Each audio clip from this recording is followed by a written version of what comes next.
Hey guys, this is Charlotte, and you're watching Going In Raw. What's up, it's your girl Sasha and Bailey, legit boss, and you're watching Going In Raw. You like that? What's up? This is the most must-see WWE superstar of all time and his lovely, gorgeous wife. Marie.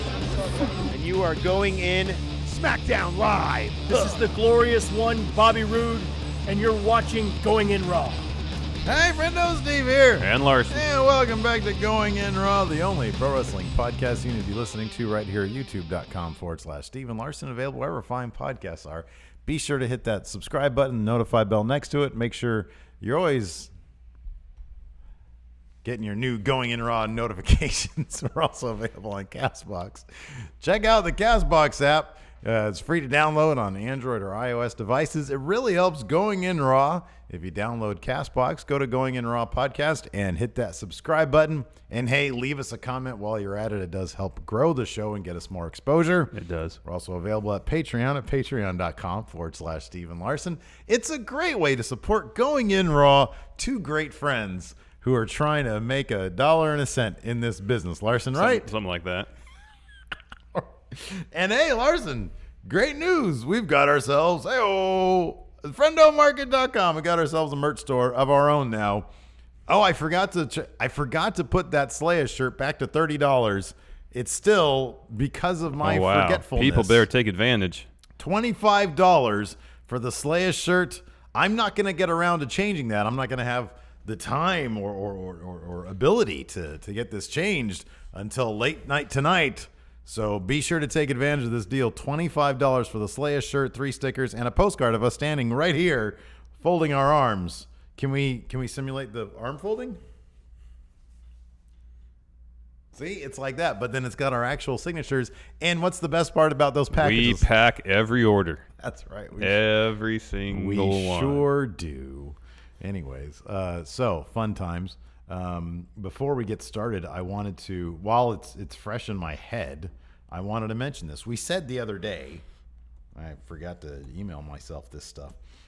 We said the other day that if anybody does like a friendo meetup thing, we would show their picture off on the show. If you do a friendo meetup at like a wrestling event, and then send us a picture of it, we will put it on the air. Yeah. So as I talk very deliberately while I'm loading up this picture right you here. try to buy yourself some time. Exactly. To load up picture. See how skilled I am at this? Let's see if it's actually going to work.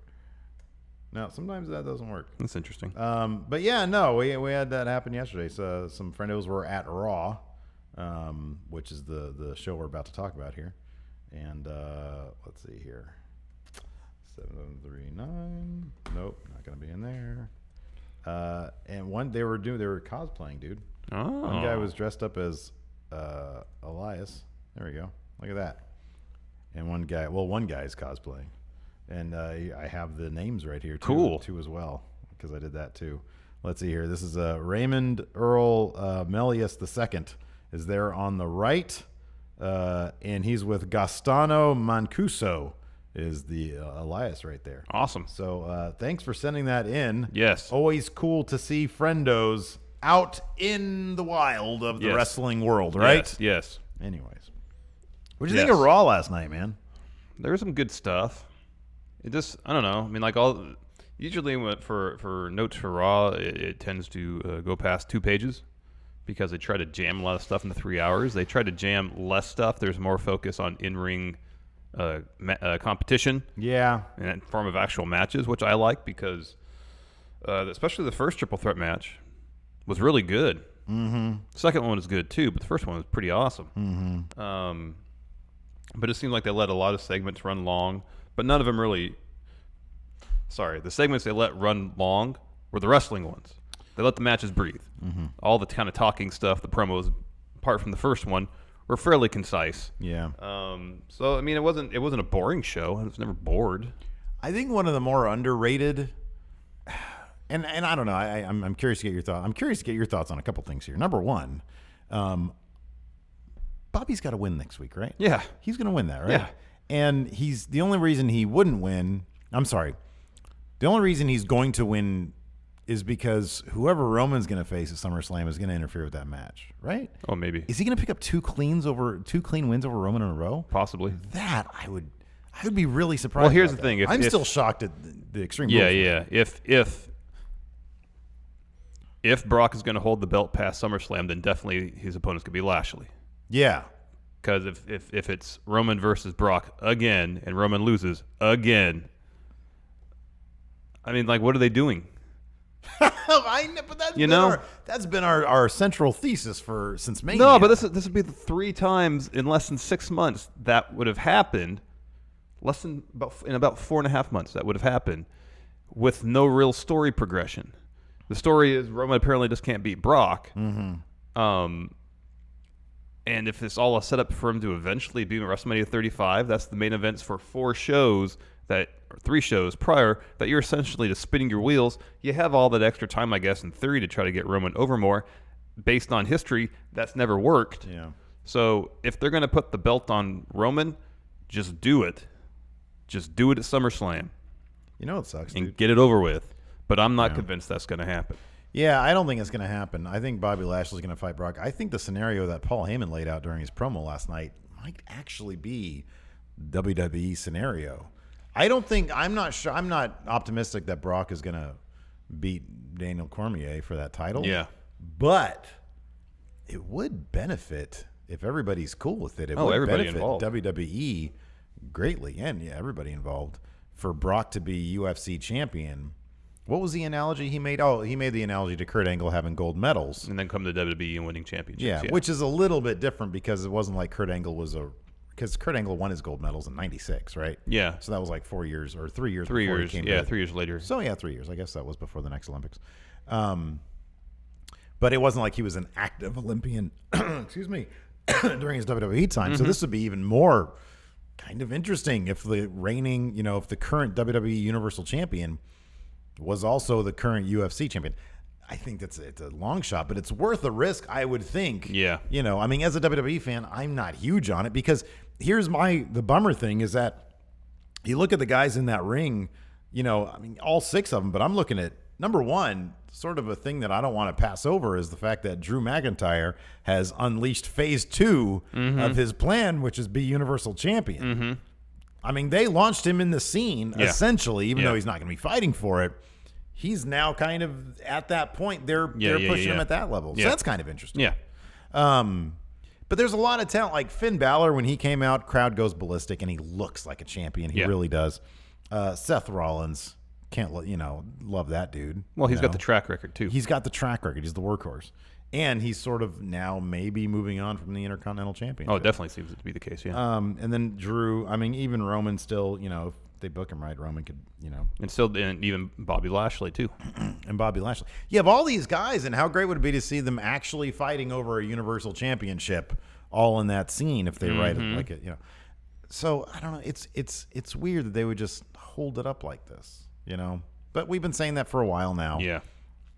But I just kind of want to know if they had any inclination whatsoever that this might be happening as far back as Mania. Why to change course? 'Cause, I think we had heard that it was the day before, the day of, or something like that Reigns learned he wasn't going to win at Mania.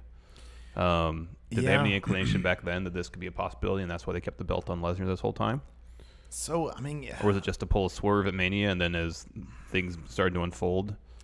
I'm trying to think of the most logical conclusion. I would think that the WrestleMania thing had more to do with the Roman reaction. Mm-hmm. I would think it had more to do with that. And then when these things started lining up, like Brock going for it, I would imagine this isn't a difficult decision to make. I'm sorry. I would imagine this is a difficult decision to make. Do we actually hold up the Universal title in the hopes that Brock Lesnar, who has indicated that he might be fighting, and there might have been some talk between Vince and Dana, hey, if Brock goes to the UFC, is he going to be fighting for that title immediately? Yeah, probably. Okay. Well, man, that's a decision to make then. Mm-hmm. Do we keep the Universal title on him somehow, even though he's not going to be around very often? Yeah, to get that cross-promotional promotion. Yeah. Maybe they do. Yeah. Yeah, I don't know. I mean, I think it'll be kind of interesting to see if both companies go full bore on a cross-promotional thing.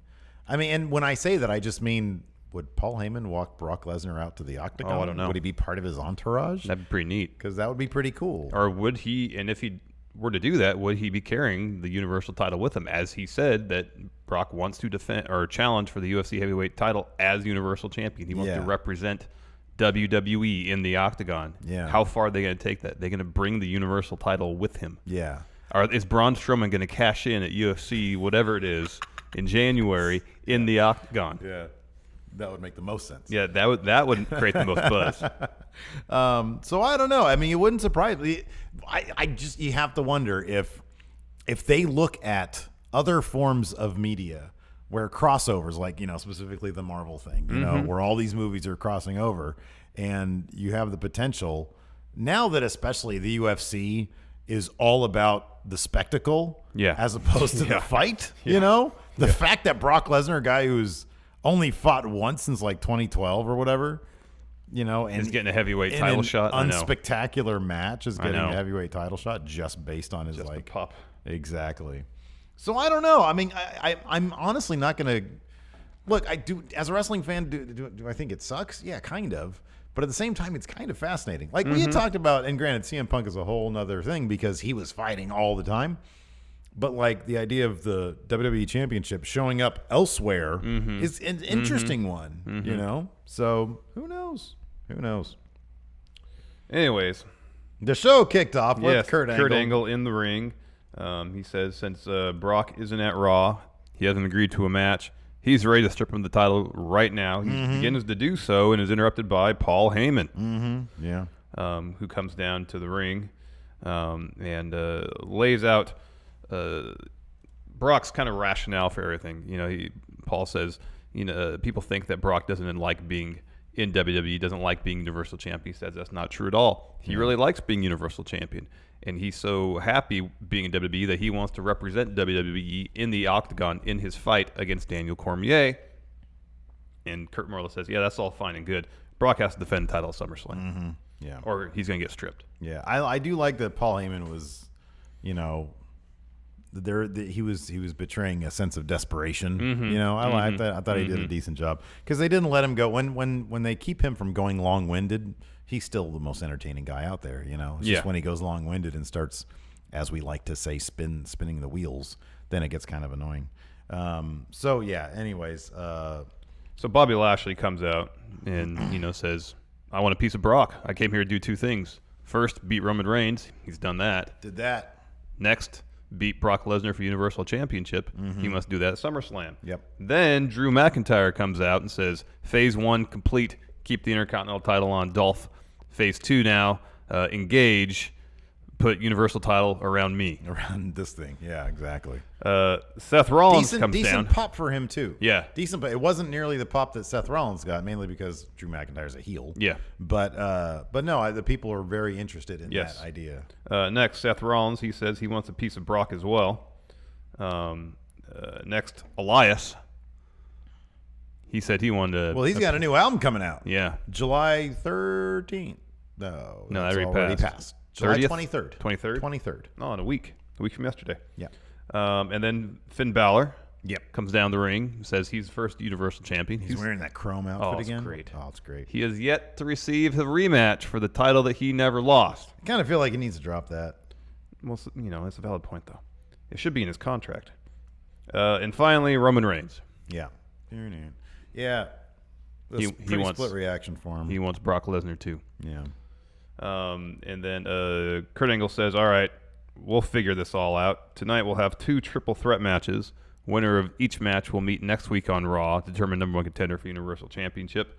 The 2 matches were Seth Rollins versus Elias versus Bobby Lashley. The second, Drew McIntyre versus Finn Balor versus Roman Reigns. But the second one was going to happen next. Oh, Alex C. here in chat brings up a good point, as he usually does. The crowd was super into the idea of stripping the title. Yes. What were they chanting? I know the tail end was something title. Oh, I don't remember. Title. I don't remember. Title. Yeah. I mean, the loudest pop was stripping the belt. Yeah, exactly. Before that match started, there was a brief bit between Baron Corbin and Kurt Angle backstage. Yeah. Where Baron got checked a lot last night. Yeah, he did. He got checked a lot. Where he was like, "Why do you think this is a good idea? Also, why aren't I Baron Corbin in either one of these matches?" Why I should be in that match? Why aren't I there? And Kurt Angle said, "You lost against Finn Balor last night. Think about that," and walked away. Yeah. Very satisfying. It was great. So the first triple threat match, Drew McIntyre versus Finn Balor versus Roman Reigns. This was a lot of fun. Great stuff. Yeah, it was. Let me ask you this. I don't want to be Debbie Downer guy, all right? But introducing Drew McIntyre into the Universal title scene without a spotlight of his own necessarily, even though he's booked super strong here. He's super strong. They really like him. Yeah, he dominated the first half of the match. He really did. But he came up short. Should he be the kind of guy who gets the spotlight all to himself? Kind of like when Samoa Joe won last year at Extreme Rules, the #1 contendership. He got the spotlight all to himself. Should Drew be that kind of guy? Well, or do they want to could ease do him a into this? thing. I was going to say, like Braun Strowman, throughout his kind of feud with Reigns and beyond last year, like whenever he was involved in a multi-person match, he would dominate, but he would never eat a pin. Yeah. You know? Yeah. Whereas, and then, when he had the spotlight on him in his feud with Reigns and other ones, the spotlight was firmly on him. Yeah. So if this is their way just to introduce Drew into the scene, have him involved in the larger picture, be involved in this match, not be involved in the finish, I think is fine. It acclimates people to the idea of Drew being a main eventer. Yeah. Or potentially a main eventer. And then after SummerSlam and whatever happens there happens, depending on who wins, Brock, I have a feeling he'll go back into doing stuff with Dolph. They'll have their feud, and then after Mania next year is when we'll really see him catapulted into the main event scene. I wouldn't mind seeing, because I think it works so well with Roman and Braun, a similar type feud between Roman and Drew. Yeah, I think that'd be good. I think it could do a lot for Drew, and I think it'd be good for Roman. I mean, the Braun-Roman thing was really good. Yeah. That'd be cool. I'd like to see that. Yeah. Anyways, I mean, maybe Drew will be the one that screws Roman next week. I don't know. Could be. Anyways, so Drew dominated this match early. He was destroying everybody. Yeah. He even did a somersault plancha over the top rope onto Roman on the outside. Yeah. That's insane. That is crazy. A guy who's 6'5", 260 plus pounds. Yeah, dude. It's crazy. Yeah. The finish sequence saw Finn hit the drop kick on Roman, getting set up for the coup de grace. Drew, kind of out of nowhere, hits Finn in the back with a chair.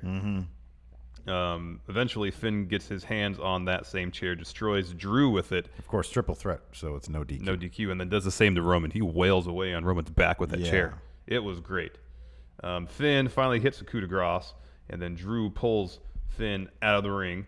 There's a spot where Roman is going to try to spear Finn. Finn gets out of the way. Drew eats that spear instead on the outside.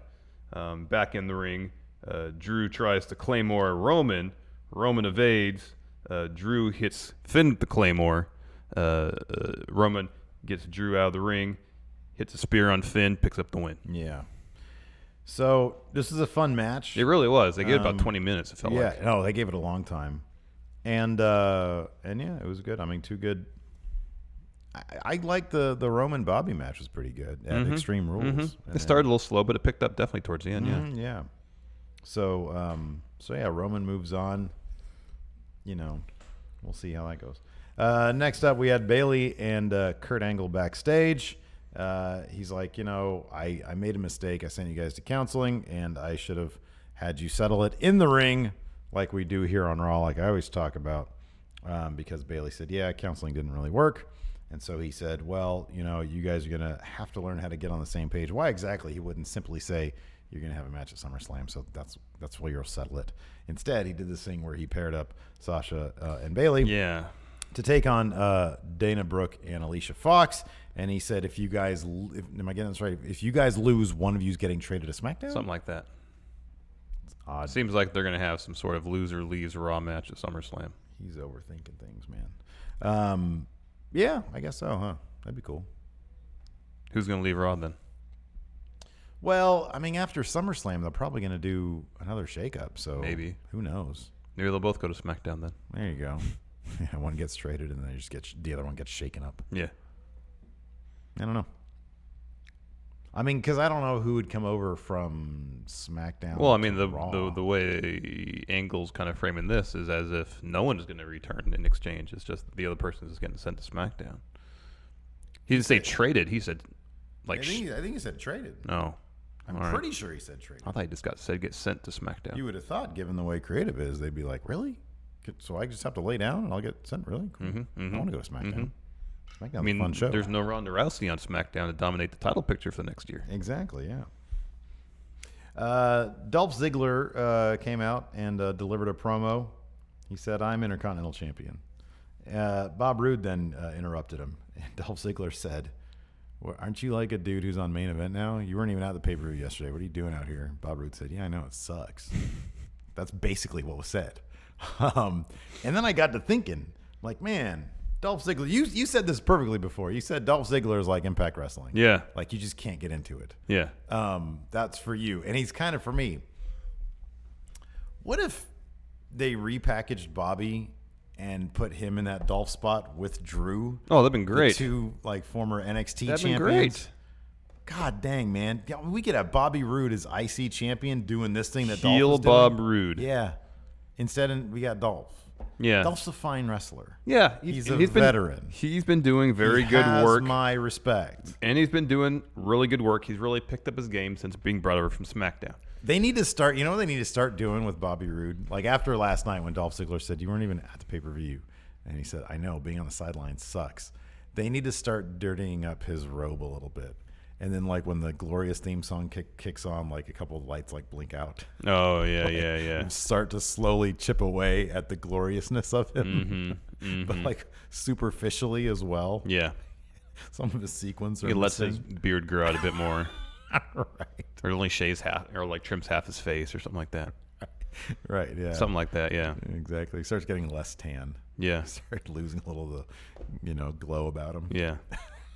This was a decent match though. This is good. Like another long match. And it was the punchline to the promo bit was kind of funny where, Bob Roode challenges Dolph to a match. Dolph says, all right, you got yourself a match. Yeah.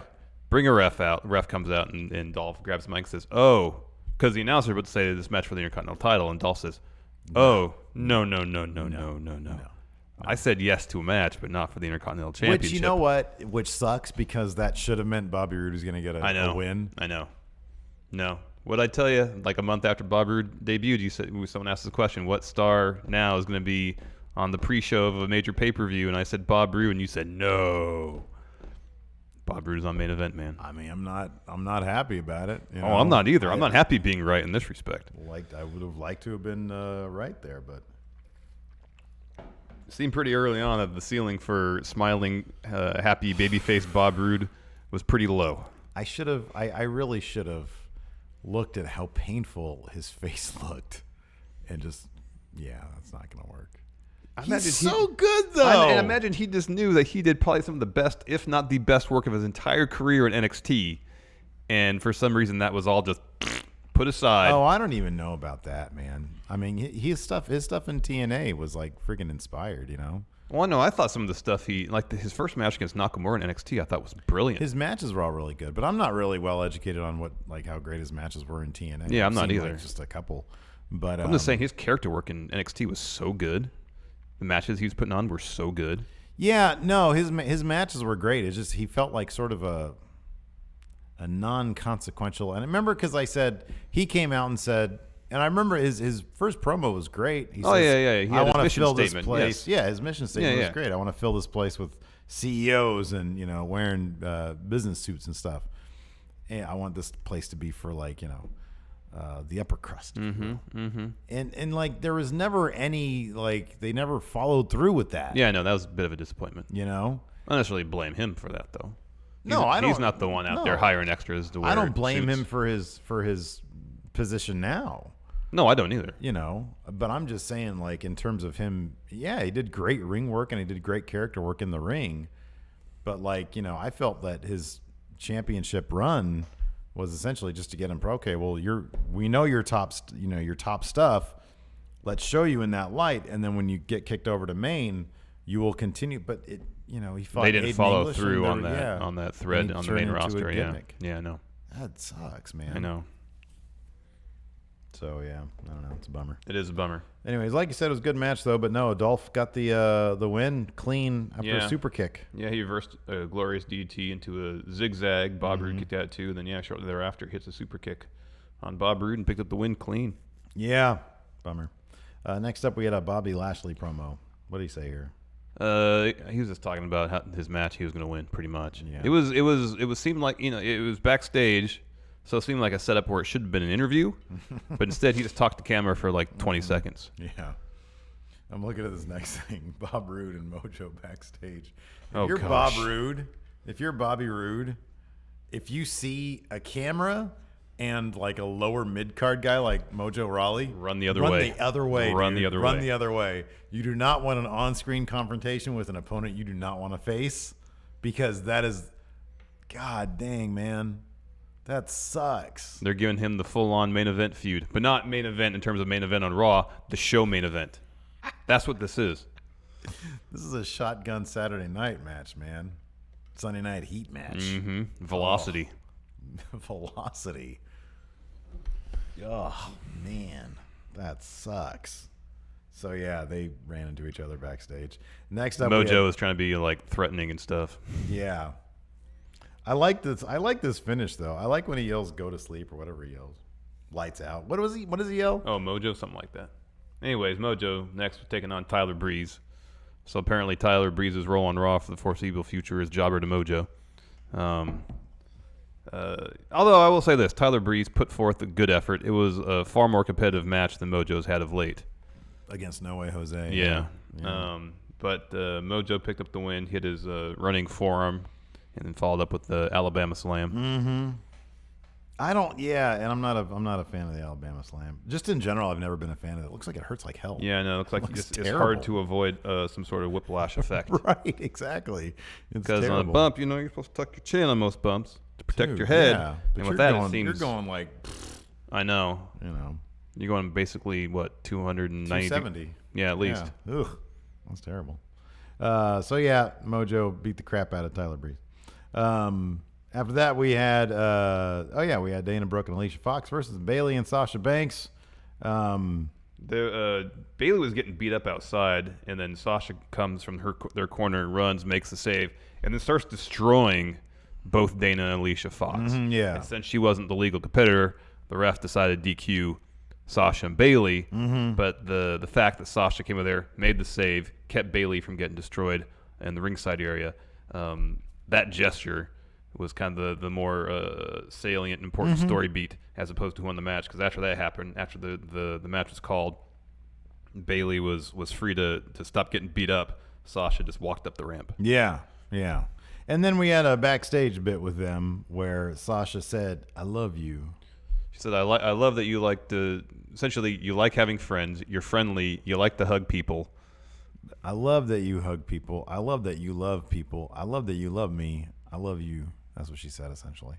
And she said, "You just don't get it." And she walked off.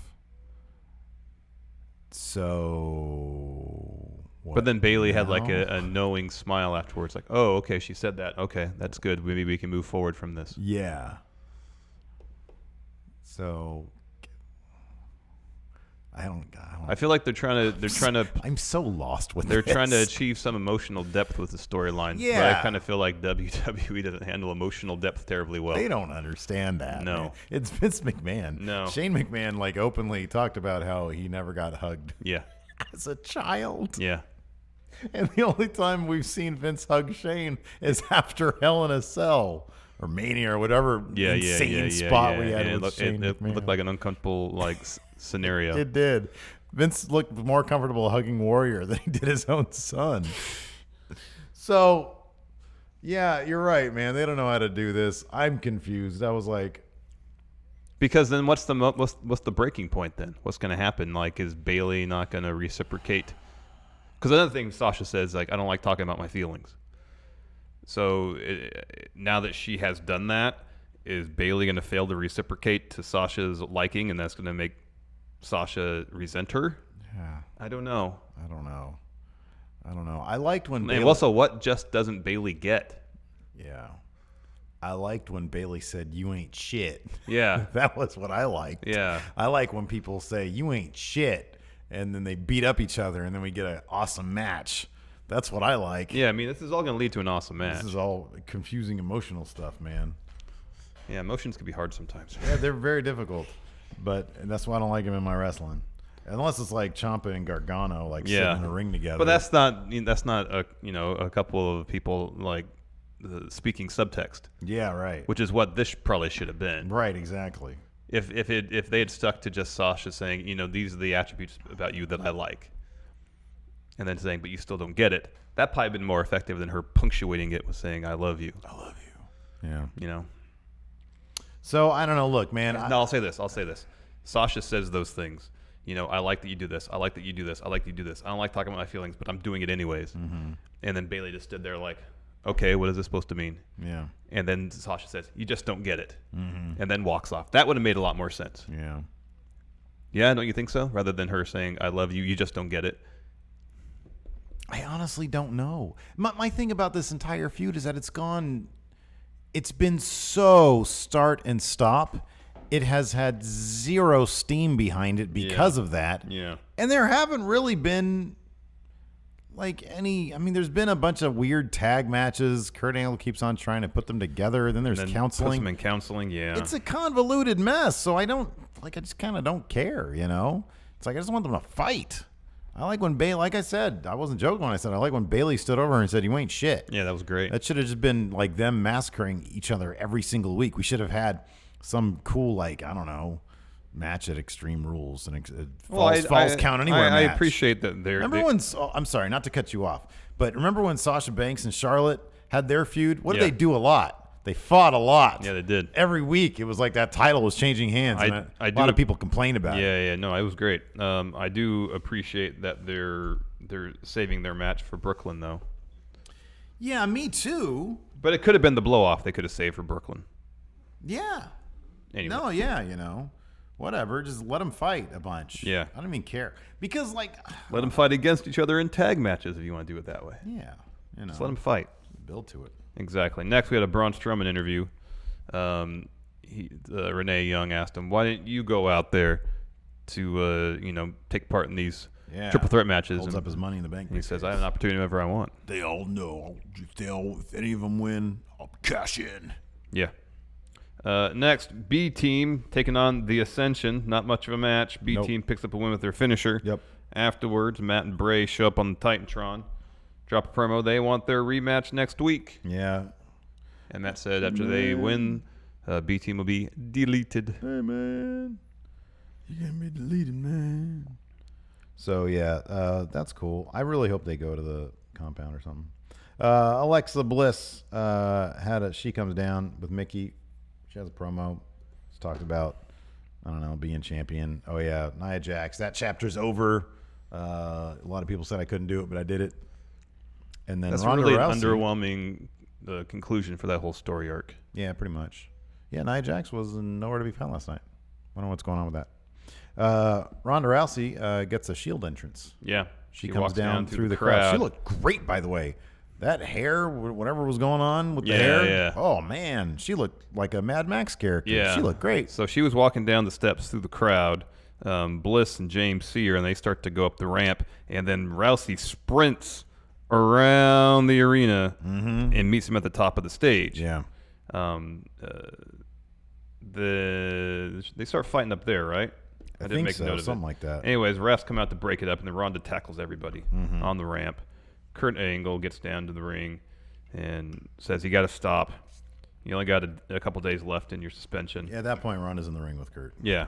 Baron walks out on the stage and says, Ronda should be punished severely. She should be more suspended. Kurt says, all right, I'll add a week to Ronda's suspension. Baron says, oh, you've done it now, Kurt. Stephanie's not going to be happy with us. I'm going to call her right now. Just a week. And then he says, I can't find my phone. That was funny. That was funny. And so he goes backstage to find it, and Kurt Angle says, I have it. Ha, ha, ha, ha, ha. He has his phone.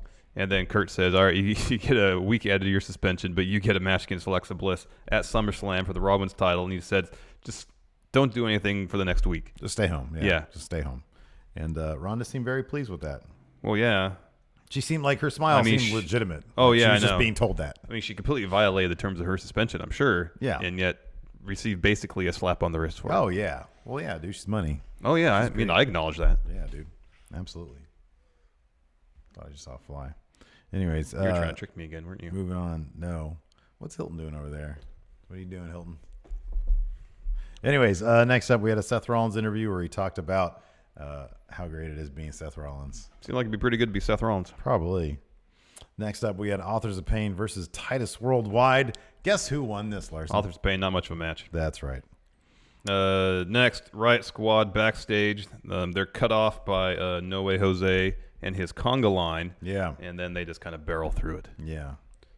Next, we had Ember Moon versus Sarah Logan. Man, I can't wait. I really hope they do something bigger. Sarah Logan's super young. Mm-hmm. I hope they do something big with her over the next couple of years. Well, they changed her gimmick slightly. Did you hear? What'd they say? They're saying now that she's a Viking. Oh, yeah. Well, she cosplays a lot. I follow her on Instagram. Yeah. Her and Ray Rowe. Yeah. Right? Raymond Rowe, yeah. Raymond Rowe. They cosplay. Well, they go to the Renaissance fairs and such, yeah. Now, I don't know how Vikings fit into all that. As far as I know, Renaissance fairs are more medieval times, right? Well, I mean, like the How does that Vikings. go? I am so ignorant about that. Like it was around, I don't know, like 1,000 where the Vikings were at their height, I guess you could say. Mm-hmm. From my understanding. Yeah. Like, I wonder how 800s historically to- accurate they endeavor to be, Sarah Logan and I don't know. her guy, I don't know. when they do that stuff. Anyways, they dress in the stuff that looks like Viking stuff. Yeah. They look very legit. So that's cool, but I think she's a terrific wrestler. She's only going to get better. Ember Moon is freaking fantastic. Oh, she's awesome. She puts everything in everything she does. She's like the Buddy Murphy of the freaking women's division. So anyways, yeah, but of course Liv Morgan was out there because they're a team. Ember Moon goes for the Eclipse. Liv Morgan distracts. Sarah Logan knocks Ember Moon off the top rope and gets the pin via knocking her off the top rope. Yeah, I know. So there was that. But no, I really like both these competitors. Mm-hmm. You're doing home searches during this show. Well, let's get this email. Let's check my email, That's man. great. Oh, I got it. Let's see here. Oh, is your tree moving The again? tree is moving again. Ooh. I really got to get that fixed. That tree You needs do. to not move. Well, I don't know if there's a way you can keep your tree from moving. Oh, You yeah. know- There's things you can do to keep your tree Well, from moving. like trees position their leaves to better get the sun on the leaves to do photosynthesis and such, Well, I'm going to go give my tree a good what for. You gonna super kick it? I'm going to I'm going to, verbally reprimand my tree. It's going to say, oh, Steve. Is there a way you can decrease the sensitivity on your thing so it doesn't give you a notification every time your tree moves? Probably not. All right. Next up, we had the main event. It was Elias versus Seth Rollins versus Bobby Lashley. Elias came out beforehand, dropped the pin. There's this great moment to start where Dropped a promo. dropped the promo. Where he acted like he's about to talk, took a break, and goes, "Oh, I'm sorry. For a minute, I forgot I was in Buffalo, but now I remembered I'm completely depressed." Mm-hmm. And actually got elicited a laugh from Corey Graves at commentary. Yeah. This is a pretty solid match as well. I don't think it was quite as good as the first triple threat, but it's still pretty good. Elias has been dropping a lot of those flying knees. There's like at least 3 of them in this match. He's just running knees into everybody. Yeah. I don't want to look, man. There's one guy who does flying knees that I want, and that's Roderick Strong. The only flying knee I want to see. Oh, yeah. Because that guy goes like 20 yards. Knocks down 2 guys with one flying knee. Gosh, that was great. It really was. At one point, Rollins hits a stomp. Lashley runs in, breaks up the pin, and Lashley eventually pins Elias after a spear. Next week, we will get Bobby Lashley, Roman Reigns, Part 2. Mm-hmm. I would be very surprised if Lashley doesn't go over yet again. If the idea is that Lashley is serving as a proxy, at least for Roman, for Lesnar, I guess to an extent it makes sense why Reigns can't beat him, because Reigns to date has found it near impossible to beat Brock Lesnar. Yeah. And at a certain point, I guess we'll see Roman Reigns overcome Bobby Lashley. And if the plan is for Reigns to eventually beat Lesnar for the Universal title, that will be along his story in claiming that prize. He will eventually beat Bobby Lashley, proving that he can beat the wrestler with MMA experience before eventually beating Brock Lesnar. Yeah. If there's that much thought into it. Man, I'd like to think there is maybe at this point. That's one thing that Roman said when he came out at the beginning. He didn't complain about all he said was, all he said when he came out at the beginning was, I make no excuses. Kurt, tonight I just want to fight somebody. And that's smart. Yeah. It's short, it's effective, and he just wants to fight. Yeah. If you keep it, that's always been the thing about Roman Reigns. Keep it simple. Keep it simple. But if you keep him, if you treat him like you're not, and this is the knock on him, that people say they're ramming him down our throats. They're being too obvious, essentially, with his booking. If the man loses, if the man has a struggle, people will rally behind him. Yep. I think it gets tougher and tougher now, given what we've seen, but I think people will be more into him. Mm-hmm. His reaction last night was, it was kind of par for the course, but it wasn't just raining down boos. It was a split reaction. It was a fairly split reaction. I have a hard time getting over the vest still, and I know I've said that a million times, but it just looks uncomfortable. It does. It doesn't look like a comfortable wrestling attire. I look at Authors of Pain, who have kind of similar-ish attire. Well, they wear wear shirts. Yeah, they wear tank tops. Yeah, they wear tank tops to actual wrestling. But then they have SWAT pants and SWAT boots, which is totally fine. Just, Ditch the vest. Breathe. Just wear one of his merch shirts. Just cut the sleeves off. Yeah, man. Be cool. Yeah. That's what I'm doing. And then some Zubaz shorts. Yeah. It's good. Well, yeah. Some retro Jordans, like some Jordan 6s or 5s. Simply just chill Roman. We got to talk about what we're going to do with We I know. We need to start doing that again next week. Well, we'll see. Or soon. Well, we're going to talk about it. And we got to start. We got to do next episode of Friendo Road. We got to start shooting that sometime soon. I know. I want to start. I'm thinking there's a part of me who wants to rent a camera for that. We can talk about that. Like a cheapo camera. Well, you don't rent a cheapo camera. You rent a good camera. No. I'm sorry. I don't mean a cheapo camera. Not like a super good. Like some of the super good cameras are expensive. Yeah. Like a good camera. You mean like a 5D? Yeah, something like that. Maybe. Like a red. Well, we know people who have 5Ds. Yeah, we'll see. Anyways, let's answer some questions. Yeah, let's do that. Nonstop Player, my new favorite match chatter. Most underutilized talent in New Japan Pro Wrestling. Ooh, good question. Oh, my stomach's on the precipice of a big old growl. There it is. Most underutilized talent in New Japan. They utilize their talent a lot. I'll say this. Taichi. I was going to say Ishii. I feel like he could easily be Intercontinental Champion. He consistently puts on really good matches. Who's the IC champion right now? Jericho. Oh, God, yeah. That's right. Yeah, he does. There's a lot of competition for that. Oh, yeah. No, title. I know. That's not he's always involved in decent storylines. He puts on good matches. I don't even say he's really underutilized because he won New Japan Cup with Zack Sabre Jr. again. He can be Intercontinental Champion easily. Yeah. I kind of feel like, so I'm a bigger fan of him than I am Juice Robinson. I feel like he probably should have been, but he's a heel, and I know they have the Jay White thing. Yeah, I'd like to see him step out of the shadow. I wanted to see a thing with him and Suzuki for a while now. Have him form his own splinter. They don't really book Suzuki. I'll say this, underutilized Suzuki-gun in general. Because all they do is just interfere with matches, and it gets kind of annoying. Yeah. Nailed it. Oh.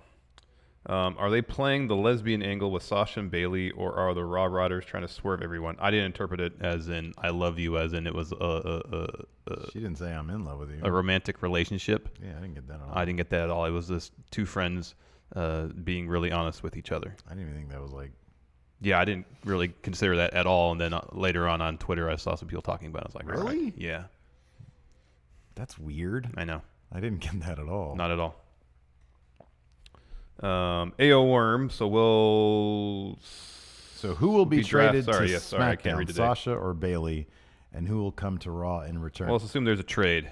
I don't know. I'll put it this way. Now we'll answer the question. I don't think they know. I don't think they've even thought. I think they're going to do a shakeup, but it's, like we always hear, the shakeup, they find out when we find out, essentially, yeah. And I don't even think Vince finalizes that stuff until like day of. I'm going to put this out here. Go ahead. Sasha gets sent to SmackDown. Charlotte gets traded to Raw. So they're going to set up Charlotte and Ronda Rousey at Mania. Oh, I like that. That's good. I like that. I like that a lot. Did we get Asuka Sasha Banks? No, we got Asuka Banks. We did? Yeah, on Raw, yeah. No, I'm sorry. Asuka Sasha Banks, we got that? Was it a whole feud? No, it's just a match. Oh, okay. I'm talking about like a feud. No. We never got that in NXT. Sasha was already gone. Yeah. Okay. That'd be fun. Alex Foster. New Day have booty's worth. Dolph has his belt shiner. What personal assistants would you have in wrestling? Or who Adam else? Mayhem. Adam Mayhem needs an personal assistant, right? He would be our personal assistant. Yeah. Well, he's the H champion. He's the one that needs the personal assistant. Right. But he, I feel like that's more like. Let's say what other should be his wrestlers gimmick. in WWE could use personal assistants. But he says, "Would you have in wrestling?" Yeah, I understand that. Would we have? I mean, I don't need a personal assistant. It's not I know we don't need a personal assistant. Well, that's me answering the question. I don't need one. The question is, who would you have if they Luchando. said we want to put a? Wow, Luchando, really? Wow. No, I wouldn't have That's messed Luchando. up. I would just have someone that once a week will go get a Frito burrito for me. Okay, that's good. That's the extent of it. That's good. That's good. No, Luchando's not a bad answer. Let's see here. Bud Ryan, how much do I have to pledge on Patreon to get you and Larson to reenact Sasha and Bailey's backstage segment? I mean, honestly, I'd do it for free if I thought we could make it funny. Yeah, we need the script. I have no problem. I've said I love you many times before. Uh-huh. But yeah, we would need the script. Somebody transcribe it for us. Yeah. And then we'll do tomorrow, a table read. Me on tomorrow's show, we'll We'll do a table read. Yeah.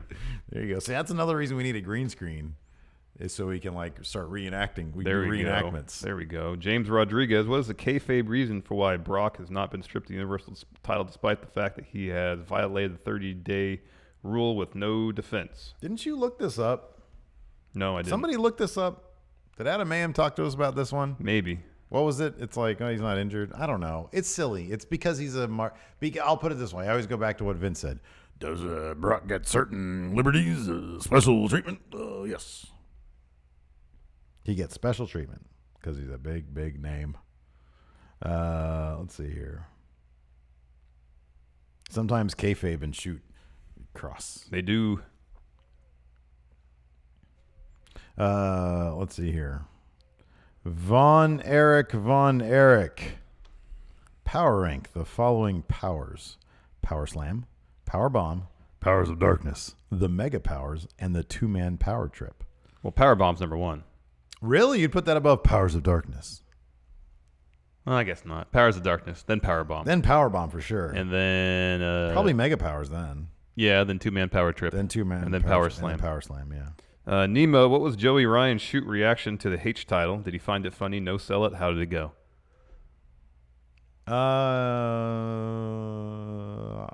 I don't remember if he had any reaction to it. I think the only time he saw it was when the referee presented it during the match. Mm-hmm. Yeah. And he was like fully in character. Yeah. You know, so he cares more about baby oil and his junk, his front area, and getting people to touch it. Yeah. He's above titles. He's all about the front area. Mm-hmm. So yeah, no, kind of a non-reaction. CM Punk finds it inadmissible in court. How often do you think Triple H bangs his head against the wall when he sees Vince's booking? Oh, I think he's been doing this for how long now? A long time. I think he understands. I'm sure he understands that, it's not his. I would imagine that like any creative, if you're going to keep your head on your shoulders in the WWE as a creative from top to bottom, you have to understand that this all boils down to one old guy. Mm-hmm. The whims of one 70-year-old man. Exactly. And so if you're even like a low-level writer, it's like you come up with an idea It's either going to be I would find it very difficult to believe, with the exception of people like Jimmy Jacobs, who seem to be pretty special. If you're a writer, you submit an idea, you have to understand that this thing is either going to be completely turned down wholesale or completely changed At the last minute. At the last minute. Yeah, exactly. And not a lot of what you're doing is going to see the light of day from how it came off in your head. As great as you may think it is going to change. And that's probably why there's a lot of turnaround in the writing department. Oh, yeah. Oh, yeah. Or turnover, whatever. Turnover, yeah. Steve Klain, if Monday were a person, would it be Reigns? In that case, if the rest of the week days were wrestlers, what wrestlers would they be? Would No Way Jose be Friday? No Way Jose is Saturday night. Well, he said weekdays. That's why I asked. Weekdays. Okay. That's why I said Friday. We can't throw the weekend in there? Because Friday night, you can go out and have a good time. Like Wednesday, you're doing your most work, I think. So that's Seth Rollins. Wednesday is Seth. All right. Yeah, I guess No Way Jose would be Friday. John Cena might be Monday because then you have to get your mind back in the professional mindset.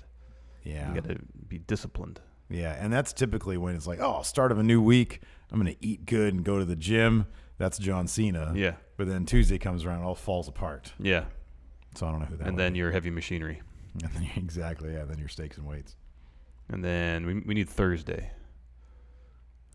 Well, Thursday is a cool day, man. You're on the precipice of the weekend. Thursday's Finn Balor. There you go. Weekend's almost here, but I still have to bust my butt. There you go. Yeah. Foxy the Foxy Fox. Hey there, friendos. In WWE's mind, will Roman taking the belt from Brock finally get him over? No. That's all it took. They would have done it by now. Yeah.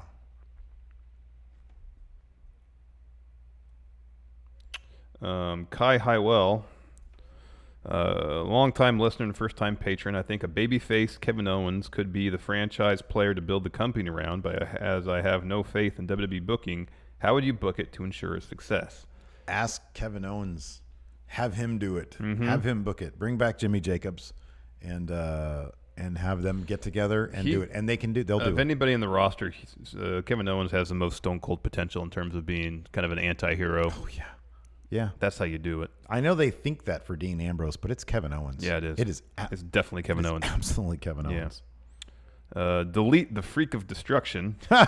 Should the WWE use the current world's political heat with Russia to push a new foreign heel and new USA babyface? I'm going to say no to the second one because that's been done over again. But is that what they're going to do with Dominic Dijakovic? Oh, gosh, I hope not. Is he going to have a Russian accent? No. No? You don't think so? No. Dominic Dijakovic? Well, I think that's more of an Eastern European name as opposed to... Man, do you think they know the subtleties of... I don't know.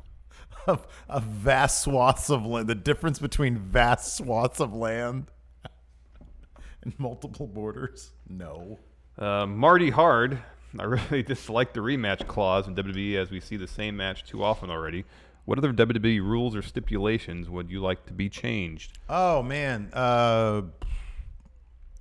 Tag team rules. I want it more like New Japan, essentially lucha rules. Yeah. Where if one of the members of your team is out of the ring, you can get in. Mm-hmm.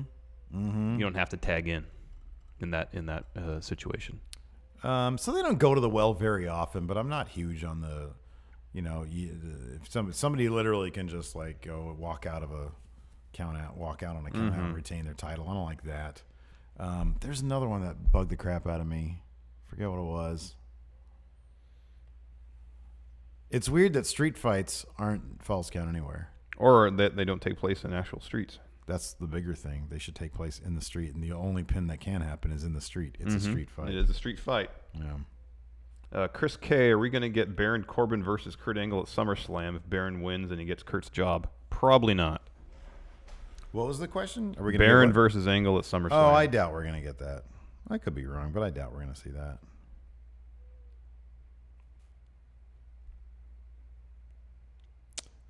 Taylor Solomon, most improved of 2018. Taylor says Jay White. Jay White's a good answer. Mm-hmm. I'm going to say David Arquette. That dude shows up championship wrestling in Hollywood in white trunks Like, you have to be like, he looked good. Yeah. And he was dropping a diamond cutter. Where was that David Arquette back in 2000, 2001? 2000, yeah. Man, that was cool. Six-sided sexagon. My dad, who has been a fan of Roman this entire time, just said he's canceling our DirecTV because of the WWE booking. Do you think the only way to stop the Roman push is if more people stop watching altogether? Your dad is my new hero. He said, not only am I canceling the network, like, who knows if they even have a network subscription. He says, I'm canceling all of TV. Yeah, no more TV in this house. Because of the WWE's booking has put me off television so much that I'm getting rid of all television. That's amazing. What was his actual question, though? Do you think the only way to stop the Roman push is if more people stop watching altogether? I mean, ratings are pretty low at this point. If nobody bought his merchandise, I think that'd be a thing, right? If he sold as much merchandise as Mojo Rawley. Yeah, exactly. Then they'd probably be like, well, man, nobody wants to wear this guy's stuff. So, anyways, you want to do pay-per-view? Sure. All right. What are we gonna do today? Shall we go to SummerSlams? Sure, that sounds like a great idea. I'm gonna go do SummerSlam '95. Let me do 1990. I'm gonna take a look at 92. SummerSlam. Two Titans getting in the ring. Oh, this took place in Pittsburgh. That's interesting. Results: I have 9 matches. Results: I have a few, but then again, too few to mention. Do you know what the? I'll offer this. I'm doing 93. All right. Do you know what the tagline was for 1993? I'll give you a bonus point if you know the tagline for SummerSlam 1993. The Heat will rock you. Fat chance, because it's Yokozuna. Also, dear. There was another tagline. Somebody has to stop him. All right. Guess what the tagline for '95 is? The Heat will rock you. Face the Heat. All right. How many matches do you have? I have a total of, come on, 11. Oh wow, I only have 9. Okay, I'll ditch the first 2. I'll go first. Hakushi versus the 1-2-3 Kid. Hakushi? Yeah. Who is Hakushi? Is that Haku and Rikishi melded into one? Oh. Oh, okay. I think I remember him. Versus the 1-2-3 Kid. What year was this? 95? Yeah. I'll say X-Pac. No. Bummer. WWF Tag Team Championship match. The Steiner Brothers, you fat bastard. Versus the Heavenly Bodies. Who are the champions? Steiner's walked in champions. Heavenly Bodies. No, Steiner's walked out champions. No. Singles match: Bob Holly versus Hunter Hearst Helmsley.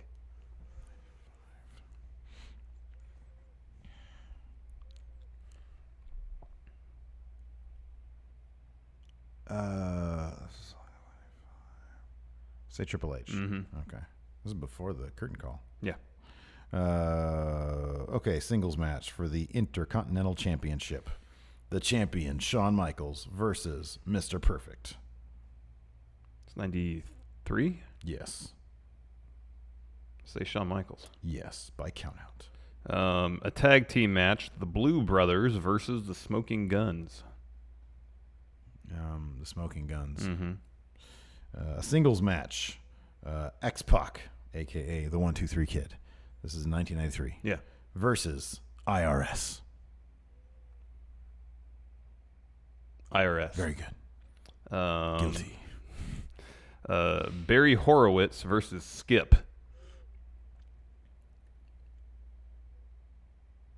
I'll say Skip. No. Really? Barry Horowitz won? Yeah. Good for him.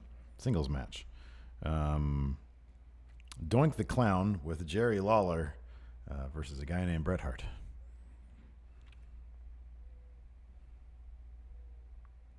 I guess to say Bret Hart.